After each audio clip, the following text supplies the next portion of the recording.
찬송가 287장, 우리 찬송가 287장 함께 찬송하겠습니다.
예수님 앞에서는 매일매일 되기를 소망합니다.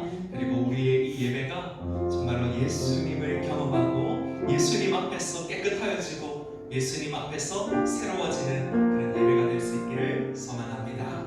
우리가 이 예배를 위해서 함께 기도합니다. 하나님, 우리의 예배를 기뻐하여 주시옵소서. 우리에게 예배를 허락하여 주시옵소서. 지금 이 시간에 각 가정과 그 초소에서 예배하는 모든 성도들에게 큰 은혜, 동일한 은혜를 허락하여 주시옵소서. 우리가 우리의 예배를 위하여서 함께 기도하도록 하겠습니다. 하나님 아버지, 이것과 또한 각자의 초소에서 예배하는 우리 성도들의 그 예배를 받아주시옵소서. 하나님께서 그들의 예배를 축복하여 주시옵소서. 거기에도 임재하여 주시옵소서. 하나님의 마음을 부어주시옵소서. 성령 하나님, 그들의 마음을 예배자의 마음으로 세워주시옵소서. 어디에 있으나 함께하여 주실 줄 믿습니다. 어디에 있으나 우리를 끝까지 지켜주실 줄 믿습니다. 어디에서나 영적인 예배를 드릴 수 있게 하여 주시옵소서.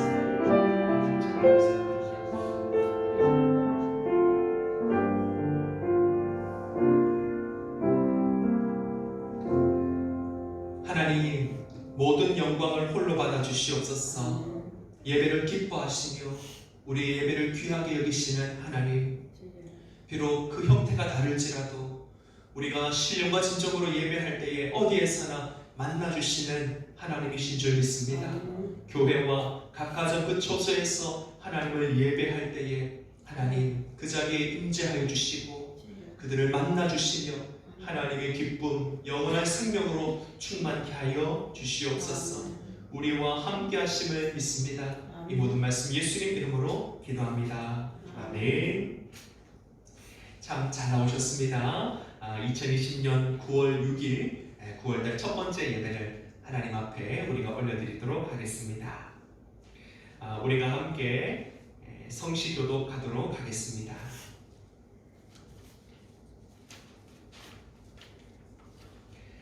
할렐루야. 새 노래로 여호와께 노래하며 성도의 모임 가운데에서 찬양할지어다. 이스라엘은 자기를 지으신 이로 말미암아 절거하며 시온의 주민은 그들을 왕으로 말미암아 절거할지어다. 춤추며 그의 이름을 찬양하며 소고와 수금으로 그를 찬양할지어다. 여호와께서는 자기 백성을 기뻐하시며 겸손한 자를 구원으로 아름답게 하시니로다. 성도들은 영광 중에 즐거워하며 그들의 침상에서 기쁨으로 노래할지어다. 그들의 입에는 하나님에 대한 찬양이 있고 그들의 손에는 분할 가진 칼이 있도다. 이것으로 온 나라에 보수하며 민족들을 벌하며 그들의 왕들은 사슬로 그들의 귀에는 철거로 결박하고 기록한 판결대로 그들에게 시행할지어다. 이런 영광은 그의 모든 성도에게 있도다. 할렐루야. 아멘.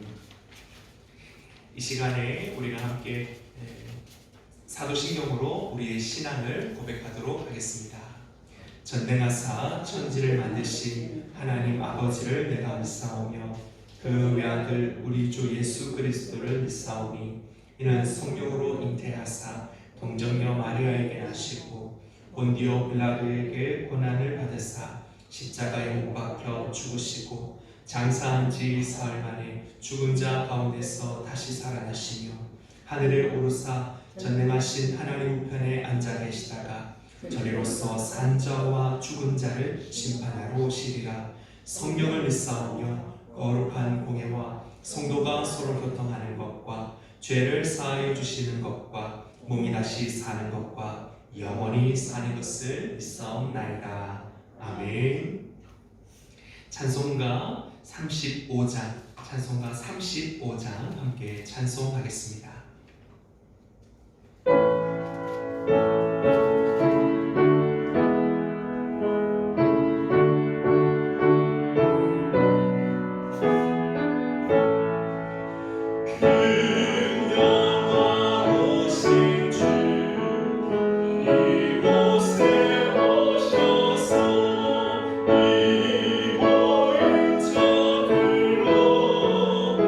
주의 성사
기도하겠습니다.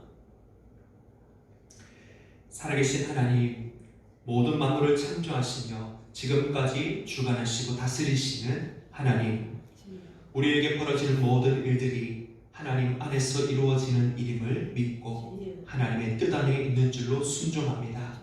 하나님, 우리의 예배의 모양이 어떠하든지 정말로 하나님을 바라며 진리 위에 그리고 성령을 의지하여 예배할 때에 우리의 예배와 함께 하시며 영광스럽게 받아주실 줄 믿습니다.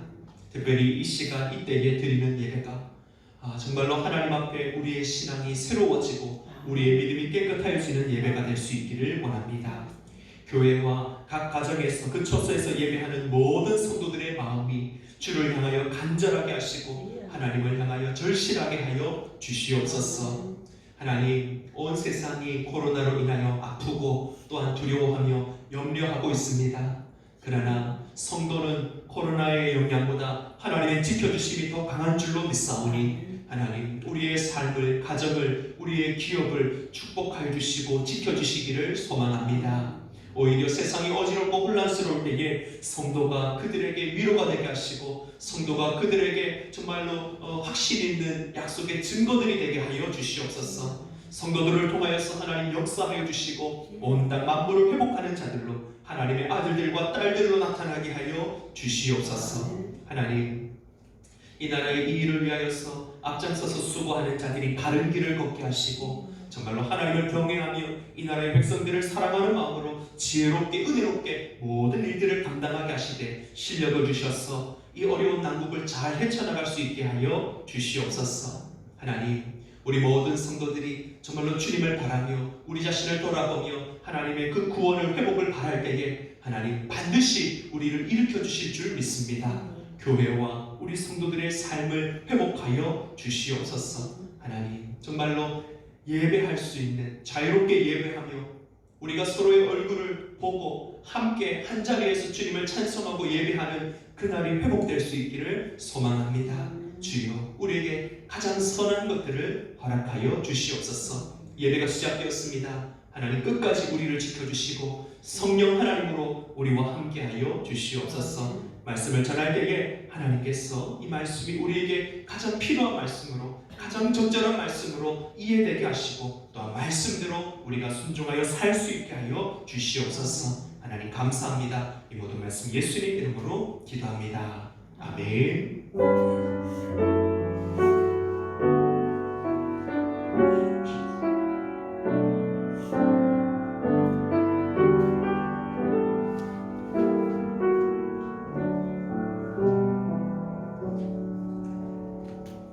오늘 우리에게 주시는 하나님 말씀 함께 찾겠습니다. 하나님 말씀 예레미야 27장 1절에서 11절까지 말씀입니다.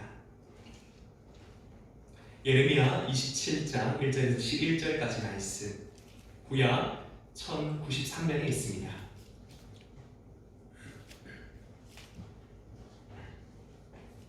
예레미야 27장 1절에서 11절까지 말씀 제가 낭독하겠습니다. 유다 왕 요시야의 아들 여호야김이 다스리기 시작할 때에 여호와께서 말씀으로 예레미야에게 임하시니라. 여호와께서 이와 같이 내게 말씀하시되 너는 줄과 멍에를 만들어 내 목에 걸고 유다의 왕 시드기야를 보러 예루살렘에 온 사신들의 손에도 그것을 주어 에돔의 왕과 모압의 왕과 암몬 자손의 왕과 두로의 왕과 시돈의 왕에게 보내며 그들에게 명령하여 그들의 주에게 말하게 하기를 만군의 여호와 이스라엘의 하나님께서 이와 같이 말씀하시되 너희는 너희 주에게 이같이 전하라. 나는 내 큰 능력과 나의 쳐든 발로 땅과 지상에 있는 사람과 짐승들을 만들고 내가 보기에 옳은 사람에게 그것을 주었노라.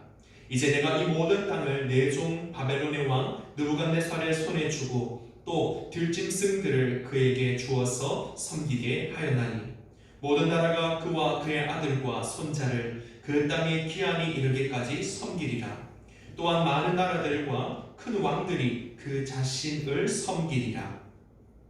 여호와의 말씀이니라. 바벨론의 왕 느부갓네살을 섬기지 아니하며 그 목으로 바벨론의 왕의 멍에를 매지 아니하는 백성과 나라는 내가 그들이 멸망하기까지 칼과 기근과 전염병으로 그 민족을 벌하리라. 너희는 너희 선지자나 복술가나 꿈꾸는 자나 술사나 요술자가 이르기를 너희가 바벨론의 왕을 섬기게 되지 아니하리라 하여도 너희는 듣지 말라.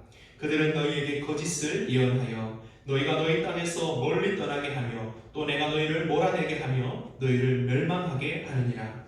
그러나 그 목으로 바벨론의 왕의 멍에를 메고 그를 섬기는 나라는 내가 그들을 그 땅에 머물러 밭을 갈며 거기서 살게 하리라 하셨다 하라.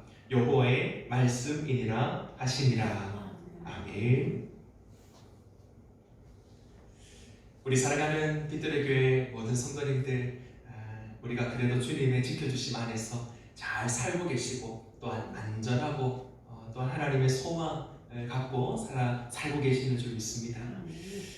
우리 사랑하는 성도님들 참으로 보고 싶고 또한 우리가 함께 모여서 함께 하나님을 예배하고 또 우리가 서로의 안부를 확인하는 그때가 참 좋았다는 것을 생각하게 됩니다.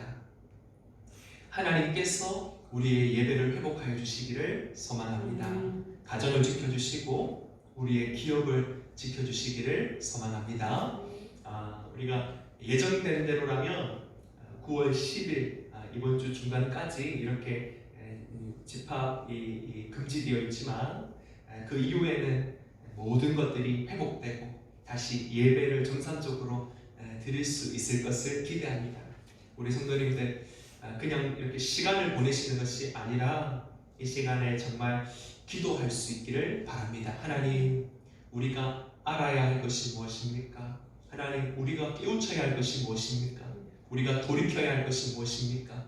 하나님, 그리고 우리를 회복하여 주시옵소서. 하나님, 예배가 빼앗기지 않게 하여 주시옵소서. 이렇게 남은 기간에 함께 기도하여 주시고 이 모든 것들이 회복되었을 때는 우리가 정말 함께 모여서 자유롭고 행복하게 영광스럽게 함께 예배하는 그것을 우리가 꿈꾸기를 원합니다. 우리에게 벌어지는 모든 일은 하나님의 허락하심 안에서 이루어지는 일입니다. 모든 것이 하나님의 메시지입니다. 그렇다면 우리는 항상 하나님께 귀를 기울여야 됩니다. 하나님, 우리에게 일어나는 이 일의 의미가 무엇입니까? 하나님, 왜 우리에게 이런 일들을 허락하셨습니까? 하나님이 뜻하시지 않으면 하나도 진행되는 일이 없는데 하나님, 어찌 우리에게 이런 일이 일어났습니까? 이렇게 우리는 항상 하나님께 귀를 기울이고 하나님의 뜻을 살펴야 됩니다. 그렇게 하지 않으면 우리는 엉뚱한 데 힘을 빼게 되고 엉뚱한 방향으로 나아가게 되는 것입니다. 하나님께서 온 세상을 왜 이렇게 다루시는지, 하나님께서 오늘날 한국 교회에 왜 이렇게 일하시는지를 우리가 하나님께 묻고 하나님의 뜻으로, 말씀으로 우리가 이해하여야 하는 것입니다. 어떤 상황에서도 이해하면 견딜 수 있습니다. 이해하면 우리가 기다릴 수 있습니다. 이해가 되면 우리가 감당할 수 있다는 것이. 한편 이해하지 못하면 두렵습니다. 이해하지 못하면 우리가 견디지를 못합니다. 이해하지 못하면 끝까지 갈 수가 없습니다. 지금 우리에게 벌어지는 이 일들을 하나님의 뜻 안에서 이해하시는 모든 성도님 되시기를 바랍니다. 특히 하나님의 말씀으로, 우리에게 주신 하나님의 말씀으로 하나님의 뜻을 이해할 수 있는 그 은혜가 오늘 우리에게 임하기를 소망합니다. 오늘 우리가 나눌 말씀은 예레미야 선지자의 말씀입니다. 예레미야 선지자의 별명이 있습니다. 예레미야 선지자의 별명은 눈물의 선지자입니다. 예레미야가 참 많이 울었던 것 같습니다. 왜 그렇게 그는 울어야 했던가? 첫 번째 이유로 예레미야는 자기 민족의 미래를 알고 있었기 때문에 울어야 했습니다. 결국 바벨론에게 망할 수밖에 없다는 것을 알고 있었습니다.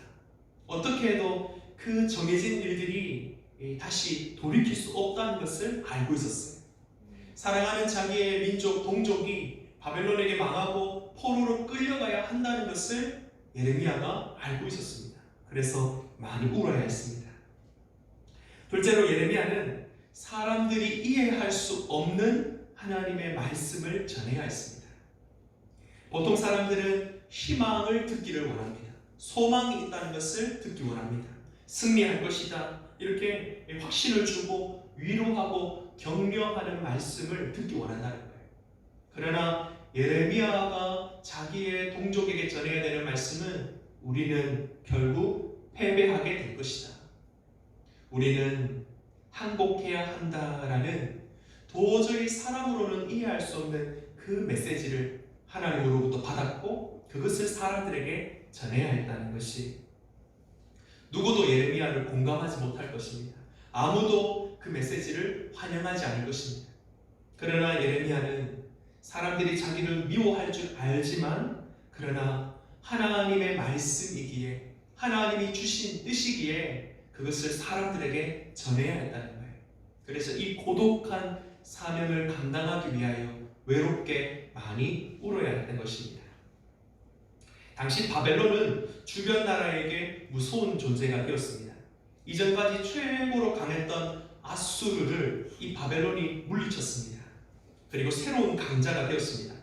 바벨론의 주변 국가들은 이제 힘을 모아서 이 바벨론을 대적하지 않으면 순서대로 차례차례 한 나라 한 나라가 짓밟히고 멸망할 그런 위기에 처해 있었습니다.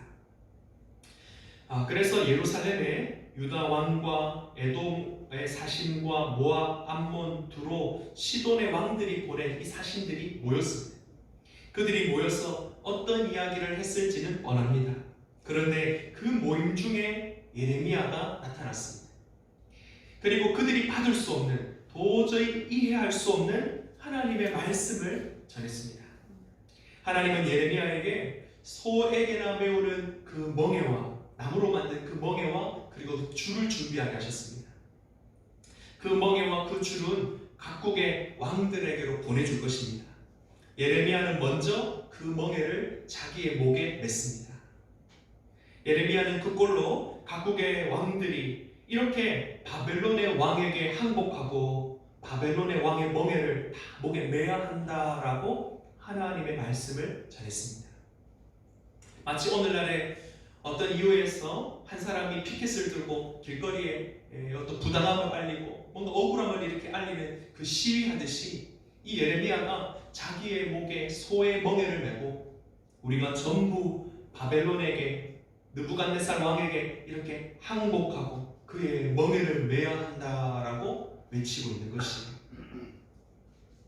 거기에 나름 힘 좀 쓴다는 사람들이 모였습니다. 그들이 힘을 합쳐서 바벨론과 싸워보자고 모였습니다. 그런데 거기에서 이 이상한 사람이 바벨론에게 항복해야 한다라고 말하고 있는 것입니다. 아마 예레미야에게는 큰 용기가 필요했을 거예요. 자신이 얼마나 이상하게 보이고 또 자기가 하는 말이 얼마나 이상한 말인지를 자기도 잘 알고 있었습니다. 하지만 예레미야는 그들에게 하나님의 말씀을 전해야 했습니다. 그 자리에 전혀 하나님 없이, 하나님의 뜻과 상관없이 사람의 생각으로 가득하고 사람의 계획으로 가득한 그 자리에 하나님의 말씀을 전해야 했다는 것입니다. 오늘날의 목사는 예레미야와 같은 심정으로 하나님의 말씀을 전하는 사람이 되어야 합니다. 그리고 우리 성도님들도 이 세상을 살아가실 때에 세상 사람들이 보기에 이 예레미야의 메시지와 같은 그런 삶을 살아가셔야 됩니다. 때로는 이 목사가 전하는 말씀이 사람들에게 전혀 공감받지 못할 때가 있습니다. 이 목사가 전하는 말씀이 전혀 현실과 동떨어져 있고 전혀 상식과 어울리지 않는 말씀을 전할 때가 있더라는 거예요.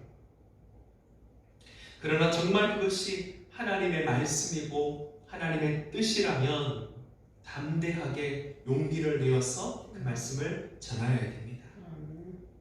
우리 성도님들도 세상이 이해하지 못한다 할지라도, 상식과는 다른 방향으로 나간다 할지라도 때로는 하나님의 말씀으로서 자기가 살아가야 되는 거예요. 저는 예레미야가 누구보다 그 멍에를 자기 목에 먼저 맸다는 것이 참 인상적이었습니다. 다른 선지자들도 그랬습니다. 어떤 선지자는 사람들이 보는 앞에서 벌거벗은 채로 몇 년을 살아야 했습니다. 어떤 선지자는 똥으로 불 피운 곳에 떡을 구워 먹어야 했습니다.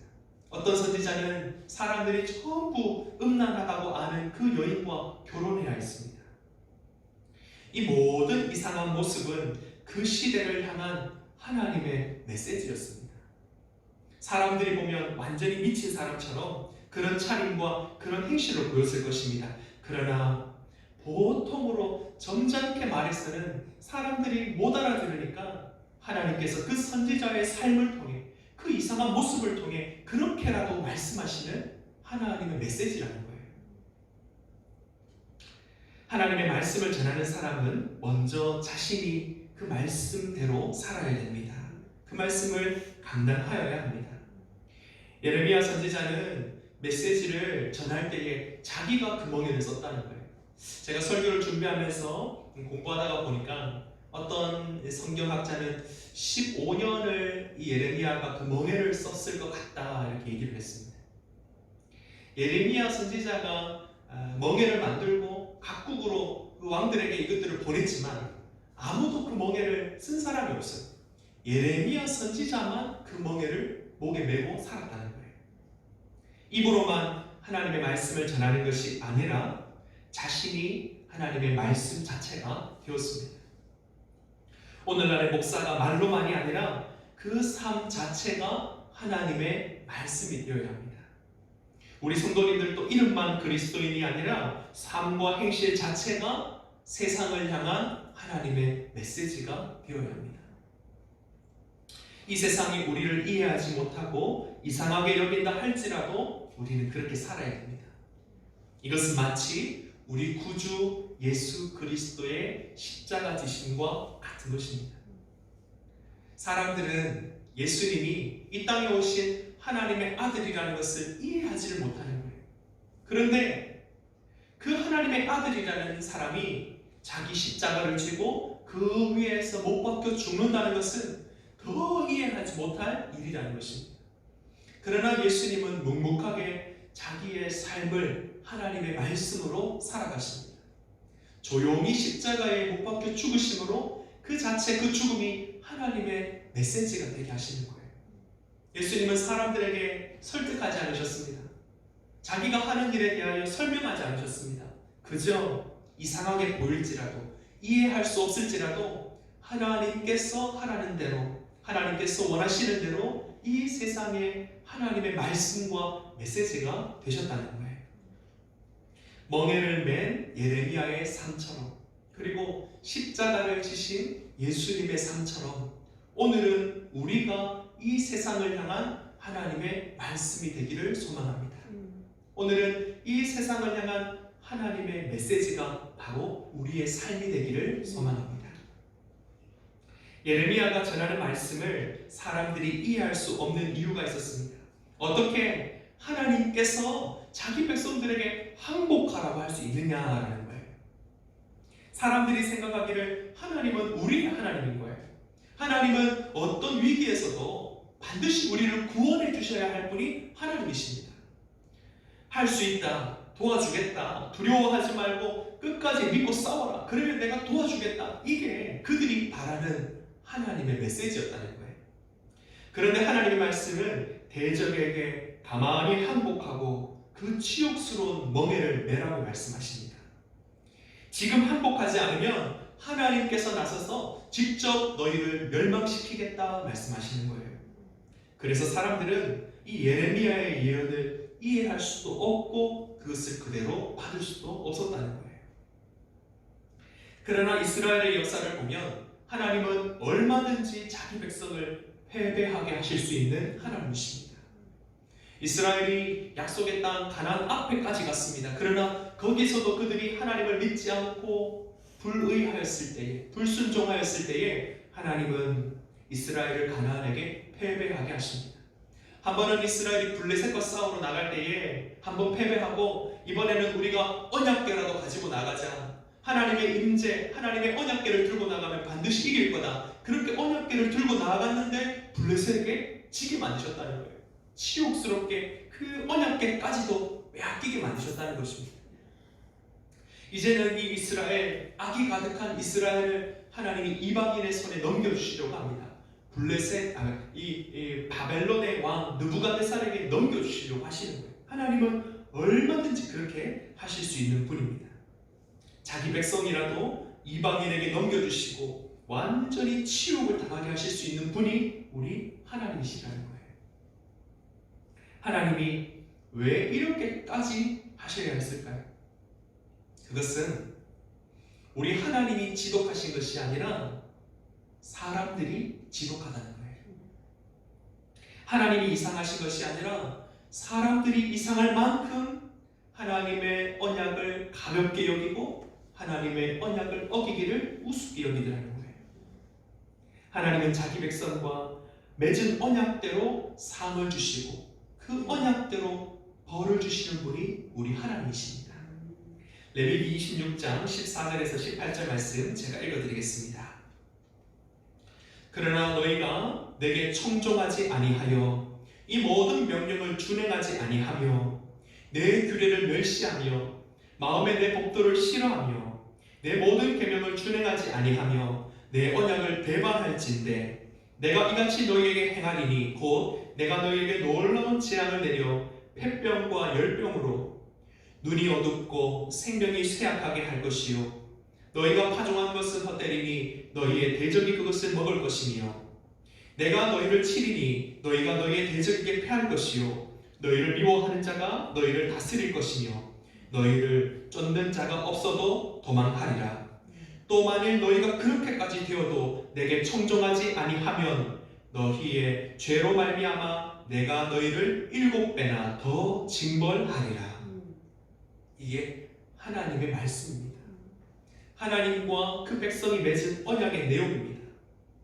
언약은 알고 보면 하나님에게는 엄청 불리한 것이에요. 하나님의 의무가 엄청 큰 것입니다. 이스라엘에게는 엄청 가벼운 의무와 당연하고 마땅히 해야 될 일들을 하나님이 요구하셨어요. 그리고는 그것과는 비교할 수 없는 엄청 큰 복을 누리게 하셨다는 거예요. 그런데 하나님은 자기의 의무를 다 하십니다. 누가 문제입니까? 사람이 문제입니다. 이스라엘은 불성실하고 불의하였습니다. 하나님은 언약대로 복을 주시기도 하시지만 그러나 언약대로 벌을 주시며 징계하시는 분이십니다. 하나님은 처음부터 이스라엘에게 말씀하셨습니다. 너희가 나에게 청종하지 않고 내 명령을 모든 그 명령을 준행하지 않으면 내가 벌할 것이다. 내가 징계할 것이다. 하나님이 분명히 말씀하셨다는 거예요. 대적에게 패하게 하고 치욕을 당하게 하시겠다고 하나님이 말씀하십니다. 그럼에도 불구하고 하나님에게 또 청종하지 않고 하나님에게 귀 기울이지 않으면 그 언약을 어기면 7배나 더욱 징계하시는 분이 우리 하나님이시다라고 말씀하십니다. 우리는 이 말씀을 기억하고 우리에게도 그렇게 하실 수 있는 하나님이신 것을 알아야 됩니다. 이스라엘만 그렇게 징계하시고 패배하게 하시는 하나님이 아니라 오늘 우리도 하나님에게 청종하지 않고 하나님의 명령을 지키지 않을 때에 세상에 지도록 하시고 치욕을 당하게 하시는 분이 우리 하나님이시라는 것을 우리가 알아야 됩니다. 교회가 예배로 모이지 못하도록 세상이 금지한 것일까요? 세상이 교회를 비웃고 조롱하고 욕할 때에 이렇게 예배로 모이지 못하도록 명령할 때에 이것이 우리 하나님이 약해서 가만히 계시는 걸까요? 절대로 아닙니다. 우리 하나님은 모든 것을 주관하시는 하나님이십니다. 우리 하나님은 약해서 가만히 계시는 게 아니에요. 우리 하나님이 허락하심 안에서 이 모든 일들이 이루어지고 있다는 것을 우리가 깨달아야 됩니다. 우리가 어떤 사람, 어떤 세력, 어떤 집단을 향하여서 항의하고 대적하고 싸울 것이 아닙니다. 이런 상황까지가 되도록 하나님께서 왜 우리에게 하시고자 하는 말씀이 무엇인지, 도대체 하나님께서 우리에게 무엇을 말하고 싶으신지를 우리가 청종하여야 한다는 것입니다. 우리를 이렇게까지 약하게 하시고 부끄럽게 만드시는 것이 하나님의 뜻인 것을 알아야 합니다.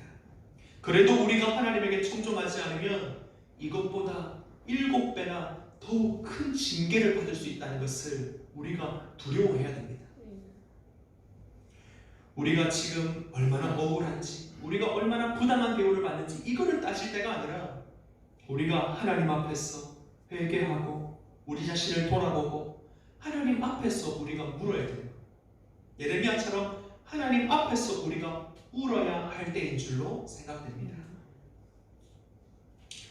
하나님은 우리 하늘 아버지이시며 얼마든지 우리를 징계하실 수 있습니다. 히브리서 12장에서는 우리가 어떤 태도로 하나님의 징계를 받아야 하는지를 잘 알려줍니다. 만약 우리가 하나님 아버지에게 꾸지람을 받는다 할 때에 우리는 낙심하지 않아야 됩니다. 하나님은 사랑하는 자녀를 징계하신다고 하셨어요. 하나님께서 오늘날 우리를 이렇게 부끄럽게 하시고 우리를 아프게 하시고 약하게 하신 것은 하나님이 우리를 사랑하시는 것이고 우리가 하나님의 자녀가 되었다는 증거입니다. 우리가 육신의 아버지에게 징계를 받아도 공경해야 한다면, 그렇다면 하나님 아버지에게 꾸지람을 받을 때는 우리가 얼마나 더 복종하여야 하겠는가라고 히브리서 말씀이 우리에게 가르쳐주고 있습니다. 하나님께서 자녀인 우리를 징계하시는 것은 우리를 결국에 거룩하게 만드시려는 것이다 라고 말씀이 약속하고 계시는 거예요. 하나님에게 복을 받고 상을 받는 것만큼이나 징계와 벌을 잘 받는 것도 중요합니다. 더 중요합니다. 레위기 26장 40절에서 42절 말씀입니다. 그들이 나를 거스른 잘못으로 자기의 죄악과 그들의 조상의 죄악을 자복하고 또 그들이 내게 대항함으로 나도 그들에게 대항하여 내가 그들을 그들의 원수들의 땅으로 끌어갔음을 깨닫고 그 할례받지 아니한 그들의 마음이 낮아져서 그들의 죄악의 형벌을 기쁘게 받으면 내가 야곱과 맺은 내 언약과 이삭과 맺은 내 언약을 기억하며 아브라함과 맺은 내 언약을 기억하고 그 땅을 기억하리라. 아멘. 우리가 잘해서 하나님에게 상을 받고 하나님에게 복을 받는 것만큼이나 우리가 하나님에게 징계를 받는 것, 그것을 잘 받는 것이 너무 중요하다는 거예요. 우리는 사실 상을 받을 때보다 징계를 받을 때 배우게 됩니다. 아플 때, 부끄러울 때, 우리가 약해질 때 우리 스스로를 돌아보게 되고 깊이 생각해 보게 되고 우리가 배우고 자라게 되더라는 것입니다. 부모님에게 혼날 때도 우리가 빨리 우리의 잘못을 인정하고 우리가 용서를 구하고 겸손하게 그 벌을 감당하면 금방 용서받을 수 있습니다. 이처럼 하나님의 징계도 우리가 겸손하게 잘 받으면 금방 회복할 수 있다는 거예요. 하나님은 징계 중에도 자기 백성의 회복을 준비하시는 하나님이십니다. 언약대로 징계하셨다면 언약대로 회복하여 주시는 분이 우리 하나님이십니다. 오늘날 우리 한국 교회에 벌어지는 일에 대하여 깊이 생각하고 우리는 돌아보아야 합니다. 우리는 성장하는 것이 성공인 줄 알았습니다. 사람의 수가 많아지고 힘을 가지고 멋지게 건축하고 그러면 하나님이 영광 받으시는 줄로 알았습니다. 어쩌면 우리가 하나님의 영광을 위하여 한다는 그 일들이 세상과 다르지 않는 그런 성공이었을지도 모르겠습니다. 우리는 정말 예수님을 닮아가고 있는가? 예수님이 십자가를 지시고 가신 그 길을 우리가 따라가고 있는가? 우리는 솔직하게 우리는 돌아봐야 됩니다. 교회는 물론이고 우리 성도님 한 사람 한 사람이 자기의 믿음을 돌아볼 때에 내가 꿈꾸고 있는 것이 무엇일까? 이 세상의 성공과 다르지 않을까? 부유하여지고 멋지고 안락하여지는 것, 이 땅에 소망을 두고 내가 주의 이름을 부르고 있지는 않는지 우리가 다시 돌아보아야 한다는 것입니다. 하나님은 우리 한국 교회를 사랑하시고 우리 성도들을 사랑하셔서 우리를 돌아보게 하셨습니다. 정말로 이 특별한 시간, 이 특별한 사건을 겪으면서 생각하게 하시고 우리를 깊어지게 하시는 줄 믿습니다. 그저 이 시간이 빨리 지났으면 좋겠습니다. 우리가 빨리 옛날로 돌아갔으면 좋겠습니다. 이것이 우리의 마음이 아니라 하나님, 우리에게 무슨 말씀을 하고 계시는가요? 하나님, 우리에게 무엇을 원하시는가요? 우리가 하나님의 그 뜻을 분별할 수 있는, 정말로 이전으로 돌아가는 것이 아니라 우리가 더 나아지고 새로워질 수 있는 이 시간이 될 수 있기를 소망합니다. 예레미야 선지자는 바벨론 왕 느부갓네살에게 항복하라고 합니다. 시드기야 왕과 유다 사람들은 자존심을 완전히 버려야 했습니다. 치욕스럽지만 항복해야 했습니다. 완전히 망해야 했습니다. 끝장나야 했습니다.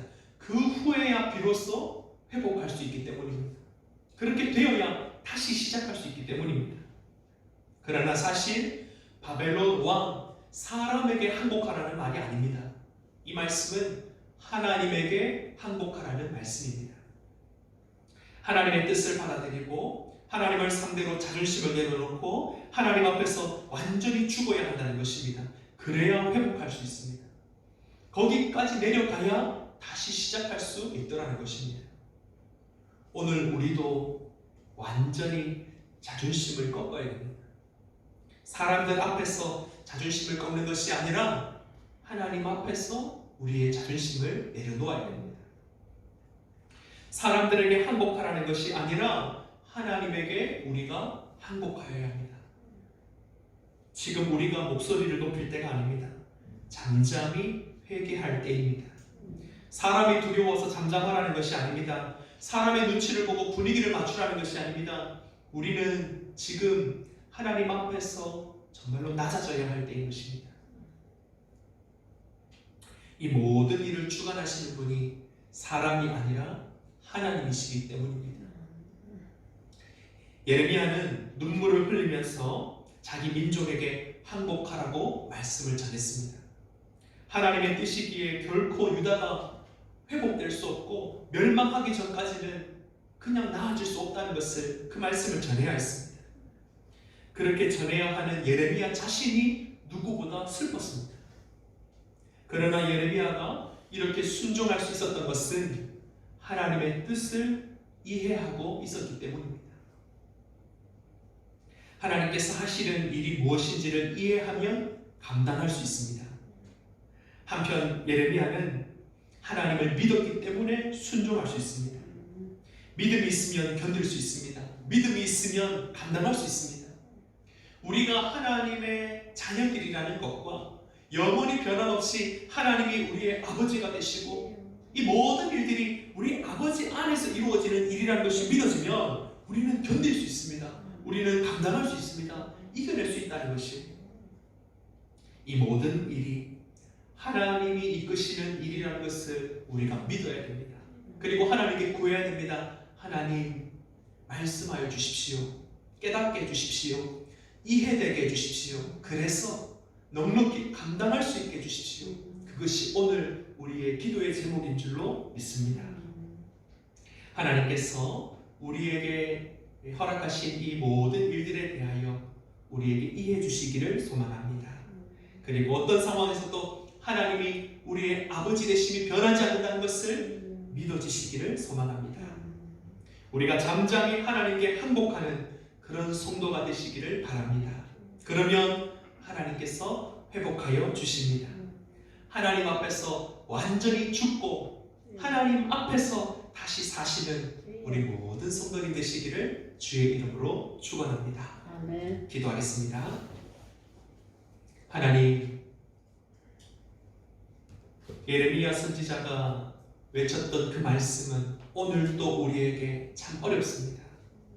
어떻게 우리에게 항복하라고 말하고 어떻게 우리가 먼저 죽어야 한다고 말할 수 있는지, 우리가 참 그 말씀을 머리로는 이해하지만 마음으로 삶으로 따라하기가 너무 어렵습니다.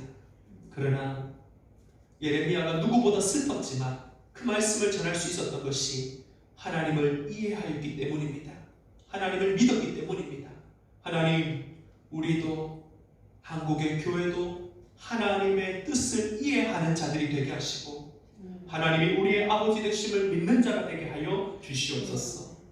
사람에게 항복하는 것이 아니요 하나님에게 항복하는 교회가 되게 하시고 하나님 앞에서 죽고 하나님 앞에서 다시 사는 우리 모든 성도들이 되게 하여 주시옵소서.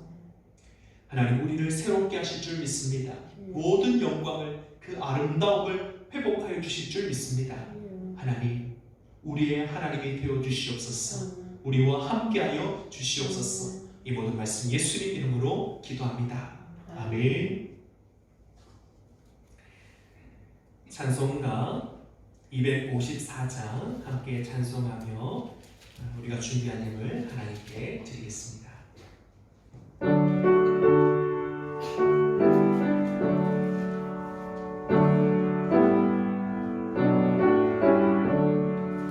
내 주의 권한을 전하고 전하다 내 죄를 정케 하신 주 나로라 하신다. 내가 주께로 지금 가오니 십자가의 보혈로 날 씻어 주소서. 약하고 주에도 주께로 나가며 힘주시고 내 주함을 보시서 주시네. 내가 주께로 지금 가오니 십자가의 보혈로 날 씻어 주소서. 나로라 하심을 온전한 믿음과 또 사랑함과 평안을 다 주려 함이라. 내가 주께로 지금 가오니 십자가의 보혈로 날 씻어 주소서. 그 죄인 못마다 살기를 얻었네. 한없이 넓고 길이네. 베풀어 주소서. 내가 주께로 지금 가오니 십자가의 보혈로 날 씻어 주소서. 그 피가 맘 속에 괜찮다 뵙니까. 내게 그 소리 들으사 다 돌아가소서. 내가 주께로 지금 가오니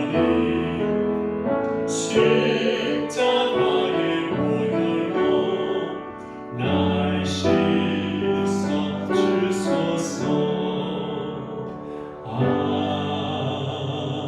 아멘. 하나님께 믿음으로 드리는 이 예물을 위해서 기도함으로 봉헌합니다. 하나님, 우리가 하나님께로 나와 예배함이 얼마나 복된 것인 줄 이제 더욱 알게 되었습니다. 하나님께로 나올 때에 나를 주님께 제물로 드리는 자가 되게 하여 주시옵소서. 내 삶이 깨끗한 제물이 되게 하여 주시옵소서. 숨겨진 생각과 마음 그 중심이 하나님께서 받으실 만한 깨끗한 것이 되게 하여 주시옵소서. 우리의 믿음을 물질로 고백합니다. 하나님, 하나님의 나라와 그 뜻을 위하여 귀하고 깨끗하게 쓰여지게 하시고 이 물질이 흐르고 도는 곳마다 하나님의 복음이 함께 전해질 수 있게 하여 주시옵소서. 참으로 갈수록 상황이 어렵습니다. 우리 성도들의 그 생업이, 그 가게가 어려워지지 않을까? 아니 이미 어려워진 우리 성도들의 가정을 생각할 때에 많이 아프고 힘듭니다. 하나님, 우리의 삶의 모든 필요를 공급하여 주시옵소서. 세상 사람들과 다른 방식으로 우리를 축복하여 주시옵소서. 수고하고 땀 흘린 것을 하나님 그 열매를 거둘 수 있는 복이 우리에게 허락되기를 원합니다. 하나님, 우리 성도들이 하나님의 일용할 양식으로 살 수 있게 하여 주시옵소서. 우리에게 남는 것이 있다면, 넘치는 것이 있다면 하나님 나누어 주고 구제하여 주고 하나님 구원하여 주는 우리 성도들이 되게 하여 주시옵소서. 우리의 생각이, 우리의 품은 뜻이, 우리의 소원이 깨끗하다면 하나님께서 기뻐하여 주시고 그것을 이루어 주시옵소서. 오늘날에 아직도 몸이 아파서, 마음이 아파서 온전히 예배하지 못하는 성도들이 있습니까? 육신을 회복하여 주시고 그 마음을, 생각을, 그 영을 깨끗하게 회복하여 주셔서 믿음으로 기쁨으로 하나님께 나와 예배할 수 있게 하여 주시옵소서. 하나님, 우리의 삶을 회복하여 주실 줄 믿습니다. 하나님께 드릴 수 있음을 감사합니다. 이 모든 말씀 예수님 이름으로 기도합니다. 아멘. 교회 소식 나누도록 하겠습니다. 우리 빛들의 교회 예배 함께 오신 모든 성도님 여러분, 그리고 각 가정 그 초소에서 예배하시는 우리 모든 성도님들을 주님의 이름으로 축복합니다. 9월 10일까지 이렇게 집회가 제한되고 그 이후에는 모든 예배가 회복될 수 있을 줄로 기대됩니다. 그때 되면 우리가 조심스럽게 잘 준비하고 또한 모여서 함께 예배할 수 있기를 기대합니다. 우리 성도님들, 예배가 그리고 교회의 모든 선한 활동이 회복될 수 있도록 함께 기도해 주시기를 부탁드리겠습니다. 그 외에 어떤 문의사항이 있으면 저에게 물어주시면 되겠습니다. 사랑하는 우리 성도님들, 하나님께서 우리와 함께 하시고 우리를 지켜주십니다. 우리가 하나님께 항복할 때에 하나님이 우리를 회복하여 주실 줄 믿습니다.